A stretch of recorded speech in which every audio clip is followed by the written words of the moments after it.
will begin with you.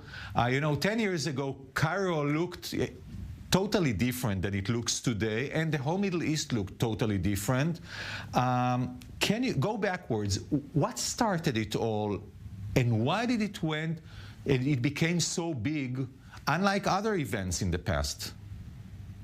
I think the main reason why the incremental mobilization picked up is the idea that there was a duration that lasted 30 years in the case of Egypt of one single person, namely Mubarak. And before that, Tunisia, Ben Ali had 23 years continuously in power. Gaddafi had 40 years. So the idea that one generation didn't grew up with a single person in power, it was almost my own generation. People who hit 30 back at the time wanted to have a change in political power because they had shared political grievances and shared economic grievances, and the social media and the platforms that allowed them to converge and deliberate and organize made them capable of sending people on the street. That was the situation.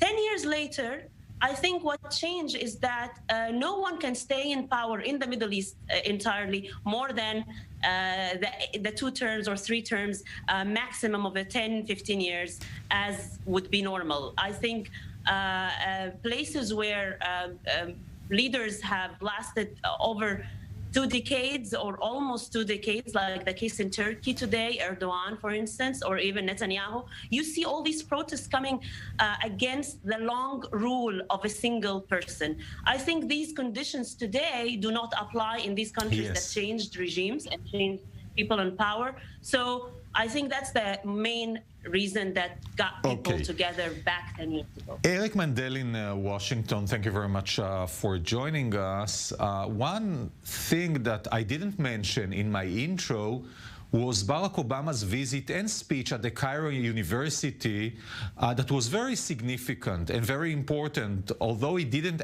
immediately start the chain, but that might have been the first match, right? Look at what I will call an Arab winter and its consequences. We can't look at them in isolation. What occurred was interwoven into what had happened over the previous 40 plus years, looking from now. So you need to tie in the Iranian Revolution in 1979, and you need to tie in America's 9/11 in 2001. So we all know the legacy of the Arab winter. We know about civil wars, long-lasting violence, displacements, ethnic cleansing, regional instability, foreign actors coming in. But we hear, and what we need to look at from now are the echoes of 1979, because the Arab winter allowed Iran to come in and dominate in Syria, Iraq, and Yemen. We hear echoes of 9/11 because 10 years later in the beginning of the Arab Spring, America was war-weary, and our void, when we left in Iraq, allowed the Russians, the Iranians, the Turks, everybody to come into those areas.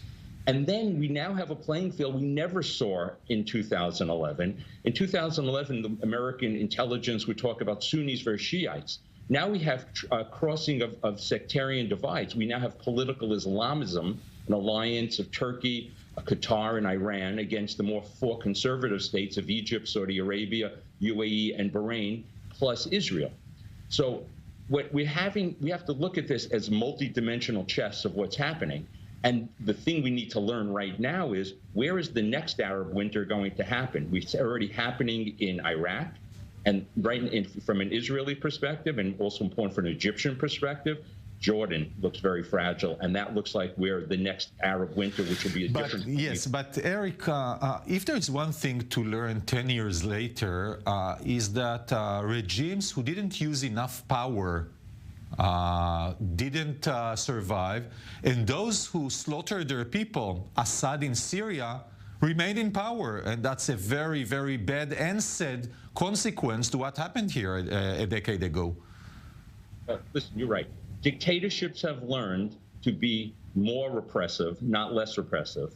But I think about what has happened is how America and the Obama administration really threw fire or kerosene into that Arab fire that was going on. we misunderstood the Arab winter. And what we thought, President Obama thought, was that we were dealing with moderate Islamism, and we were fooled by their words in democratic terms, Western democratic terms, but it wasn't exactly what they meant. So you had President Obama supporting the Muslim Brotherhood, abandoning Mubarak being an American ally. That echoed throughout the world, saying we're an unreliable ally. We abandoned the Iranians people in the Green Revolution less than 2 years before, which really was for American national security interests. And then in later 2011, we left Iraq, which led to the rise of ISIS, that was overlaid over the Arab Spring. And then 2013, when a defining moment, when Obama didn't cross his own red line and let the Syrians use chemical weapons without any retribution, that created a huge void. And then the final chapter of what we made in the Arab Spring world was the billions we gave to the Iranians, who were able to let from the JCPOA to go into Syria, Hezbollah. So we were complicit. The Obama administration was complicit in making all the consequences of the Arab winter much, much worse and dangerous. Let's go back to you. Eric touched one point, which is the change in the region from, each country on its own and Arabs versus Jewish, etc., to other coalitions. We see Shiites versus Sunnis. We see moderate Sunnis versus the Islamic Brotherhood. And another thing that rose up from the Arab Spring, which became an Arab winter, I agree, was ISIS. That's a very significant thing that came through this chaos. In my own work, in my own analysis, I have argued long ago that the main fault line in the Middle East at large, it's not just the Arab region anymore, it's the Middle East, the entire region.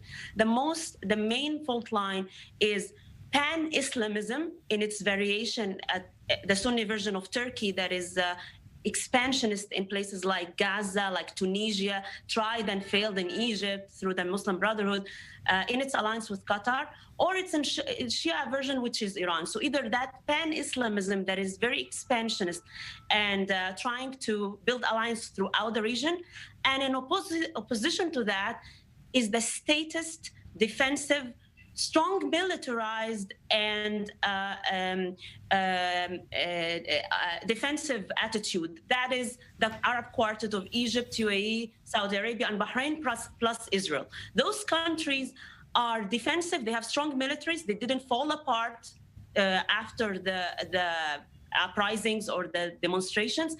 And they are resisting the this or that is coming in its Islamist form. So to tie back the U.S. policy under Obama, for instance, that saw in Muslim majority countries misinterpreted that a Muslim majority country would want Islamists in power, as if that's a democratic representation of the people. If they are Muslims, then they need the Muslim Brotherhood or Islamists in power.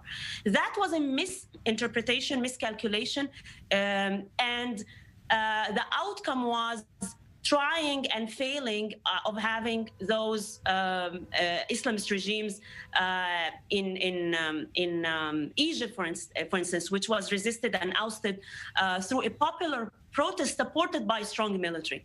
Now, the Syria question is very exact. Back to what I said, it has to do with the duration of one single person in power. That did not apply to Bashar. Bashar was in power for only 10 years. And the idea that he is his own father who was there for already 20 or 30 years earlier, as if they are one person, proved to be a strategic miscalculation. The Arab youth in each country revolted against the single person in each of these cases. That did not apply to Bashar. Therefore, there was a division among the population. The Syrians were divided about Bashar, whether he can be maybe ushering the country into a transformation, more actually pro-US. He was opening up a little bit to open market economy and such, and becoming more integrated.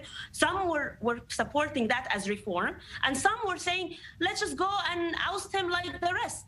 And that's why there was the division. There was no conclusive solidarity behind the idea of let's bring Ben Ali down because he's been there for 23 years, too much.